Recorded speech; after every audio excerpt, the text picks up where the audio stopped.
Hi friends, ಈ ವಿಡಿಯೋನ ನೀವು ಫಸ್ಟ್ ಟೈಮ್ ನೋಡ್ತಿದ್ರೆ ಈ ವಿಡಿಯೋ ಕೆಳಗೆ ಸಬ್ಸ್ಕ್ರೈಬ್ ಬಟನ್ ಇದೆ, ಕ್ಲಿಕ್ ಮಾಡಿ. ನಾನು ಹೇಳೋಕೆ ಹೊರಟಿರೋ ವಿಷಯ ಏನಂದರೆ, ಇಬ್ಬರು ಲವರ್ಸ್ ಇರ್ತಾರೆ, ಮದುವೆ ಆಗಬೇಕು ಅಂತಿರ್ತಾರೆ.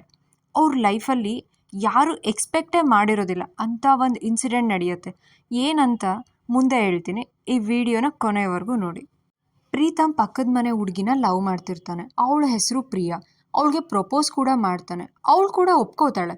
ಹಾಗೆ ಸ್ವಲ್ಪ ದಿನಗಳು ಕಳೆಯುತ್ತೆ. ನಂತರ ಪ್ರಿಯಾ ಅವ್ರ ಅಣ್ಣನಿಗೆ ಈ ವಿಷಯ ಗೊತ್ತಾಗತ್ತೆ. ಪ್ರಿಯಾ ಅವ್ರ ಅಣ್ಣ ಪ್ರೀತಮ್ಗೆ ವಾರ್ನ್ ಕೂಡ ಮಾಡ್ತಾನೆ, ನೀನು ನನ್ನ ತಂಗಿ ತಂಟೆಗೆ ಬರಬಾರ್ದು ಅಂತ. ಪ್ರಿಯಾ ಅವ್ರ ಮನೆಯವ್ರಿಗೆ ಪ್ರೀತಮ್ನ ಕಂಡ್ರೆ ಯಾಕೆ ಇಷ್ಟ ಇರೋದಿಲ್ಲ ಅಂದರೆ, ಪ್ರೀತಮ್ಮು ಹಾಸ್ಟೆಲಲ್ಲಿ ಇರ್ತಾನೆ. ಅವನು ಇನ್ನೂ ಓದ್ತಾ ಇರ್ತಾನೆ, ಎಜುಕೇಷನ್ ಕಂಪ್ಲೀಟ್ ಆಗಿಲ್ಲ, ಜಾಬ್ ಇಲ್ಲ, ಅವನು ಸೆಟಲ್ ಆಗಿಲ್ಲ ಅನ್ನೋ ಕಾರಣಕ್ಕೆ ಪ್ರಿಯಾ ಅವ್ರ ಮನೇಲಿ ಅಪೋಸ್ ಮಾಡ್ತಿರ್ತಾರೆ. ಪ್ರೀತಮ್ ಅವ್ರ ಅಪ್ಪ ಅಮ್ಮನ್ನ ಪ್ರಿಯಾ ಅವ್ರ ಮನೆಗೆ ಹೆಣ್ಣು ಕೇಳೋಕೆ ಕಳಿಸ್ತಾನೆ. ಪ್ರಿಯಾ ಅವ್ರ ಮನೆಯವರು ಹುಡುಗ ಹುಡುಗಿ ಜಾತಕನ ಕೇಳಿ ತಿಳಿಸ್ತೀವಿ ಅಂತ ಹೇಳಿ ಕಳಿಸ್ತಾರೆ. ನೆಕ್ಸ್ಟ್ ಡೇ ಪ್ರಿಯಾ ಅವ್ರ ಅಣ್ಣ ಪ್ರೀತಮ್ ಅವ್ರ ಅಪ್ಪನಿಗೆ ಕಾಲ್ ಮಾಡಿ ಜಾತಕ ಮ್ಯಾಚ್ ಆಗ್ತಾ ಇಲ್ಲ, ಬೇಡ ಅಂತ ಹೇಳಿ ಈ ಪ್ರಪೋಸಲ್ನ ಕ್ಯಾನ್ಸಲ್ ಮಾಡ್ತಾನೆ. ನೆಕ್ಸ್ಟ್ ಡೇ ಪ್ರಿಯಾ ಪ್ರೀತಮ್ಗೆ ಕಾಲ್ ಮಾಡಿ ತುಂಬ ದಿನ ಆಗಿದೆ, ಮೀಟ್ ಮಾಡೋಣ ಬಾ ಅಂತ ಕರೀತಾಳೆ.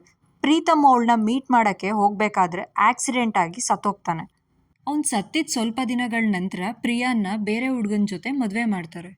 ಇಲ್ಲಿ ಟ್ವಿಸ್ಟ್ ಏನಂದರೆ, ಪೊಲೀಸ್ನವರು ಇನ್ವೆಸ್ಟಿಗೇಷನ್ ಮಾಡಿದಾಗ ಗೊತ್ತಾಗುತ್ತೆ ಇದು ಆಕ್ಸಿಡೆಂಟ್ ಅಲ್ಲ, ಮರ್ಡರ್ ಅಂತ. ಪೊಲೀಸ್ನವ್ರಿಗೆ ಪ್ರಿಯಾ ಅವ್ರ ಅಣ್ಣನ ಮೇಲೆ ಡೌಟ್ ಬರುತ್ತೆ.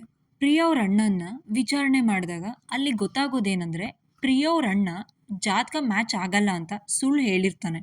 ಆದರೆ ಅವನು ಕೊಲೆ ಮಾಡಿರೋದಿಲ್ಲ. ಪೊಲೀಸ್ನವರು ಪ್ರಿಯಾ ಮತ್ತು ಪ್ರಿಯಾ ಗಂಡನ್ನ ಕೇಳಿದಾಗ ನನಗೇನು ಗೊತ್ತಿಲ್ಲ ಅಂತ ಹೇಳ್ತಾರೆ. ಪೊಲೀಸ್ನವ್ರು ಗೊತ್ತಲ್ಲ, ಅವ್ರದ್ದೇ ಸ್ಟೈಲಲ್ಲಿ ಬಾಯಿ ಬಿಡಿಸ್ತಾರೆ. ಪ್ರಿಯಾ ಮತ್ತು ಪ್ರಿಯಾ ಗಂಡ ಸೇರಿ ಪ್ರೀತಮ್ನ ಮೀಟ್ ಮಾಡಬೇಕು ಅಂತ ಸುಳ್ಳು ಹೇಳಿ ಕರೆಸ್ಕೊಂಡು ಪ್ರೀತಮ್ನ ಸಾಯಿಸಿರ್ತಾರೆ. ಪ್ರಿಯಾ ಮದುವೆ ಆಗಿರೋ ಹುಡುಗ ಮದುವೆಗೂ ಮುಂಚೆನೇ ಪರಿಚಯ ಇರ್ತಾನೆ, ಅವನು ಸೆಟಲ್ಡ್ ಆಗಿರ್ತಾನೆ.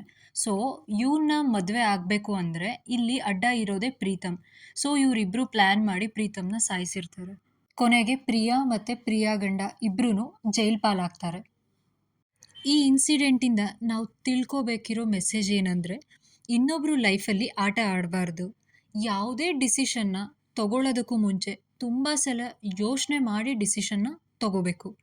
ನಿಮಗೆ ಈ ವಿಡಿಯೋ ಇಷ್ಟ ಆದರೆ ಲೈಕ್ ಮಾಡಿ, ಸಬ್ಸ್ಕ್ರೈಬ್ ಮಾಡಿ, ನಿಮ್ಮ ಫ್ರೆಂಡ್ಸ್ ಫ್ಯಾಮಿಲಿ ಎಲ್ಲರ ಜೊತೆನೂ ಶೇರ್ ಮಾಡಿ.